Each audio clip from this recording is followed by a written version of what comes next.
And we are here with a very special guest. I'm pleased to have here with me all the way in his hometown, San Francisco, California. We're here with former University of Hawaii shooting guard Eddie Stansberry.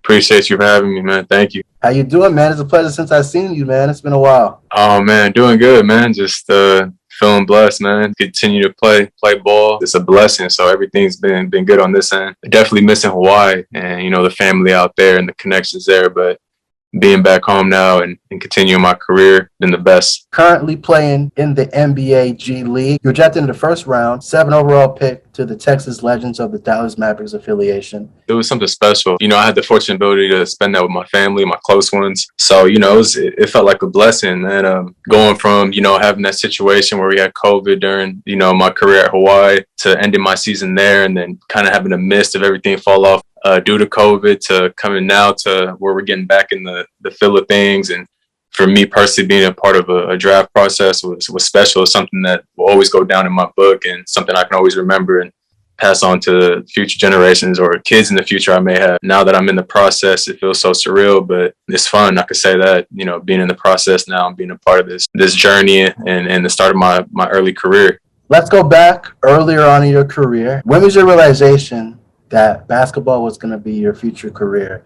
And growing up, did you have any other career goals in mind? It's kind of always started in my younger days. I mean, it kind of sounds like foolish to say like I knew when I picked up the ball that I was going to have future aspirations to play, but nah, man, realistically, like I've been playing, since I was like 5 and growing up and playing, I've always played up. So my oldest brother, he's always on me and made sure I played older than my actual age group. I got to thank that man too, because he's put me in a pool where I was able to adapt and get better my game and accelerate and get to that next level. So early on, I'd say high school is kind of that stage and point where I want to say like my upperclassmen years, like junior, senior year, I kind of knew like, all right, like I'm going to try to play, college, and then we're going to see what happens and go from there. Getting to that junior college level, playing there and win the state championship with San Francisco City College was a great opportunity and a blessing too, because that kind of embarked my start to get scholarships from colleges. And, and the great Hawaii was there, one of the first schools to ever recruit me. And I never forgot that. And that's kind of what led me to ultimately commit there and go to school there for my last 2 years. That journey started and I went to Hawaii and made the career I had there. I realized, I could go another level, play pro. In the back of my head, even as a young kid to being a young adult, I always told myself, I want to play in the NBA. I at least want to get the opportunity, that way I would know, if I can get my foot in the door and make it work, great. If things didn't work out, then I would know, where to work from that point. Having the career that I did at Hawaii, the great coaching staff and great teammates allowed me to get to this next point, this next stage and where I'm at now. And it's something that's always stuck with me in the back of my head. And I kind of motivated myself, coming that junior college route. A lot of players that play at this level now, usually, go the 4-year, all 4 years. They go either one or done and, and they're in the league or whatnot. My route's a little bit different. My journey's a little bit different, going to JUCO and then going to Hawaii for 2 years and then not playing for a year and a half. And then now I'm back, I'm in the G League, and now I'm trying to work my way to get into the NBA and whatnot. So keeping that chip on my shoulder to motivate me and remind me that, it's something that I need to work for. And it's kept me on pace and made my journey exciting. I wouldn't even go back and do it no other way. I like the way that I did it because it's made me who I am. I've been surrounding myself around the right people, kept their voices in my head, the positive advice and keeping that drive in me to keep going. Mentioned earlier, like my brother, he was on me tough. My shooting kind of came in, I would say, like being younger, I did have the fortunate ability of being bigger than most kids, even the kids that were in my age group and some of the kids that were older than me. It was simple for me to take the ball and just go to the hoop and score it. But as I got older, the pace got faster.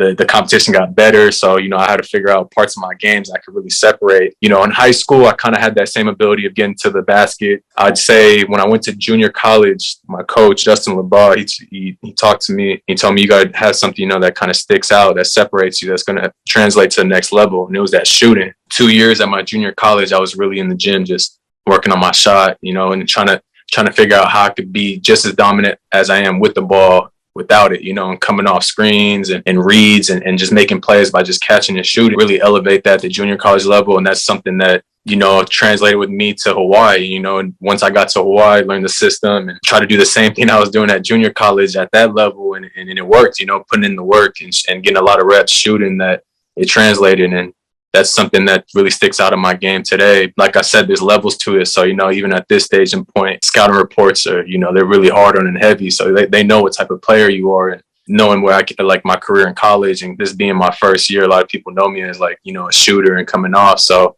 there's just little bits and pieces that I'm trying to add to my game to help me be an effective player at all three levels. That shooting kind of just came in my junior college. That's when I knew that was my breaking point. I knew at Division I was going to have to bring something to the table. And that's something that stuck with me and I was able to improve on too as I got to Hawaii. I would say definitely around that time. And who are some of your basketball inspirations? I mean, I will say the only reason why I became a Lakers fan was because of Kobe. And I may not have made a lot of sense to people when I said, Kobe was the best to ever do it, or like to mimic Jordan. His game, and to me, it was like he perfected the perfect mimic of Jordan, So like to me, like how he was on and off the court, I seen that a lot of myself too. And like his drive, it's inspirational. It's not. I'm sure I'm not the only one. There's a million kids or even adults, people that play in this league that still look up to Kobe and get inspired by him.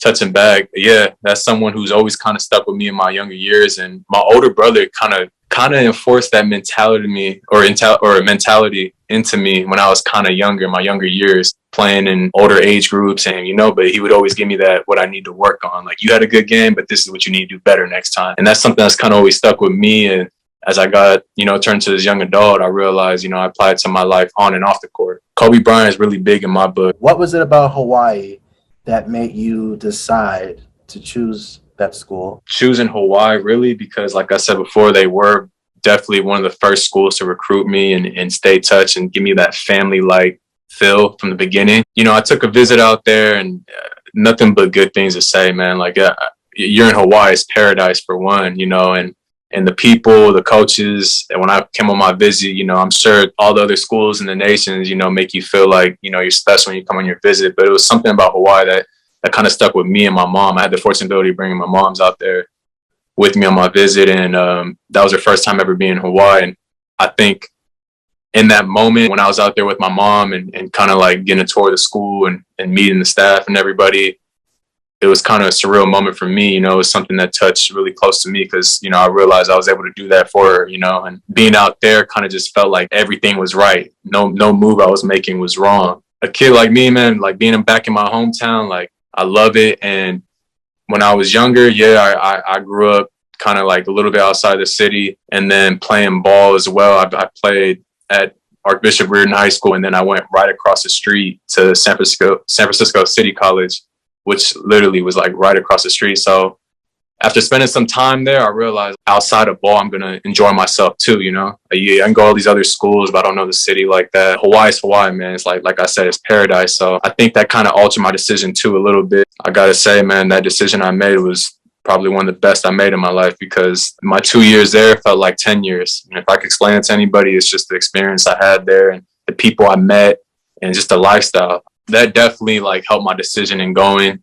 And just that family base they really like built with me, the coaches and how they made me feel when I was out there, how my mom felt. It wasn't just me, it was my mom as well. That connection, that feeling kind of helped me make my decision. And touching back to, memories, even in my decision making going there, definitely a lot on the court, man. Like the 100 season, the game winning shot. There's a number of things I can list that kind of stick with me on the court, but very underrated off the court too. A lot of memories like with my guys, my friends, people I met, connections, building relationships with people that helped me become who I am today. Like I realized my socialing with people became much better, putting my foot in the door and making opportunities, building relationships with people that I'm still able to talk to today. There's just so many things I can list off. And if I could recommend anybody to go to school there and they could play a sport at the same time, that's a blessing, man.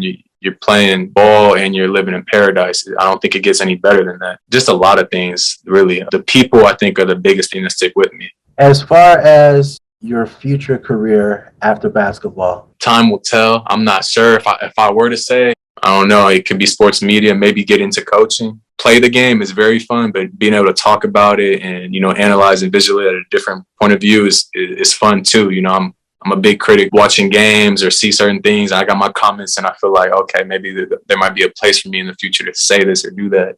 So it could be that, but it's kind of open for me right now. So what advice would you give to those who are interested in the sport of basketball? People that you're mostly thankful for? Know your why, but also to have fun, man. I think that's the biggest thing. What I've noticed from being a kid that used to pick up a mini ball and play on those mini hoops to a young adult now who's playing in the league, like it's became more fun for me over the course of years as things became more competitive and you get into that nature and whatnot. But a lot of people sometimes get caught up too. I've been around people. I notice people lose that fun part and kind of just do it because they feel like they have to. They got to fill that void because there's people that are looking at them. If they don't pursue that or they don't go to their potential, that they're going to be a disappointment. But learn to have fun with everything you're doing. You know, that could be universal, you know, not only just in basketball, but if you're having fun what you're doing, your job, whatever it is the case, if you have fun doing it, whether if it's 7 days a week or it's 3 days a week, whenever you clock in, whatever it is, you'll never lose that. You won't drive yourself crazy. There's a lot of people doing jobs that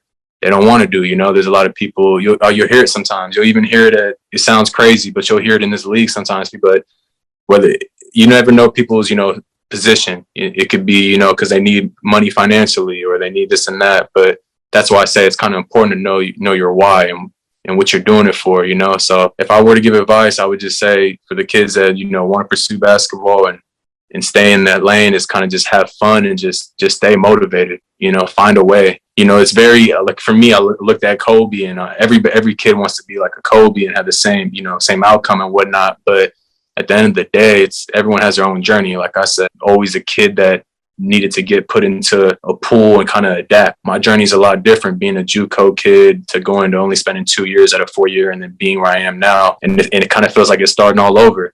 But one thing that hasn't changed with me is like my why and the fun that I'm having. This journey that I'm going on, of course, the competition gets better. At the same time, something that's always stuck with me is just my personality, you know, having fun with it and knowing my why. It doesn't have to make sense to everybody else.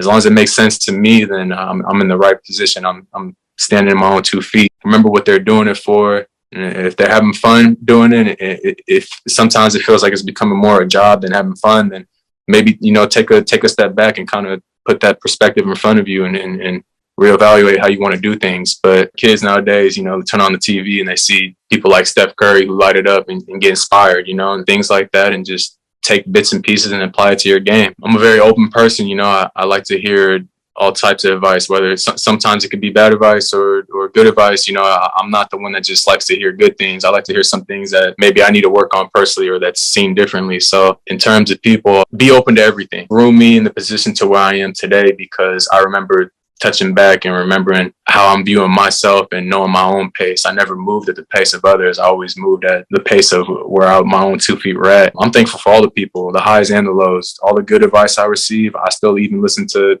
I hear the negative energy sometimes and negative talk, but that just reminds me, you know, in the place I am, that's just what comes with it. You know, that's part of the process. And if you're only a person that's going to accept the good and not hear the bad, like then you kind of live in a bubble, you know? So for me, I learned to build my mental and my character during this process too. It's been rough, man, not playing for 1.5 years to now where I'm just jumping back in this thing. And like we're both talking about trying to make a long career and then get in that league and stay there, you know? Sometimes it could be a little overwhelming, but when you work on your mental and you get things in line, like you realize it's really not that hard. It's just a matter of taking a breath and viewing what's in front of you. The people definitely helped me build my mental. As far as a legacy that you want to give back, almost like an underrated version, it's kind of set that trend of that. It doesn't matter what pool you really came from, win championships, you know, do all these things and inspire kids. But I feel like when I see kids pick up a ball, if I'm at a youth camp or if I'm around them, it's just like, how can I be an inspiration to them? Playing in this league, I know what I want to achieve. I know all these things I want to accomplish, but when I see kids, I feel like I could touch base with them because there's a lot of people, you know, that sometimes have a lot of potential in front of them and they give it up because they don't hear the right advice or they don't have no one there for them to tell them like it's okay, you know. And you know, hearing all the positive in high school and being talked about going here and there, and then I go to junior college and then I start to hear the negative talk. I could be that person that kind of passes that along to the younger generation. Like it doesn't matter where you come from. If you truly have the passion and you have the heart and the drive and you put that fun and mix that all together and you have that same drive, like you'll be noticed no matter where you're at. for them at the age they are now, it's all about fun. Picking up that ball, just you watching Steph Curry, all these highlights is fun. They want to go out there and do the same thing, right, at that young age. But I think it's something that needs to translate as they get older. Personal friends that played this sport and kind of lost their way because it wasn't fun anymore. Like they heard all the negative and let it get to their head. And you know, there was potential for them there, but they decided, you know, kind of change their course because so many people told them they wouldn't be doing this or that because they weren't a top pick or they didn't have anything in their previous background. But just to be inspirational to future generations, man, I want to do a lot of things to help out my family and my close ones. I want something in my legacy that will keep trending generation after generation. Someone like Kobe, it's about your own little lane, not even just his game on the court. It's what he said or his mind or his advice that I took and I applied to my life, helped me get to there. That'll make me feel, that'd be a blessing. I'll be all smiles. I could have a shift in my career in the future, but as long as I'm able to, you know, touch people on that base, I'm gonna be happy, you know, because that's the bigger meaning in this world. I feel like that's something I kind of want to apply to a lot of people's lives. And we are pleased to have here with me former University of Hawaii shooting guard Eddie Stansberry. Just want to say, Eddie, it's good to catch up with you, man, and wish you all the best, brother. Appreciate you, man. Thank you for having me, man.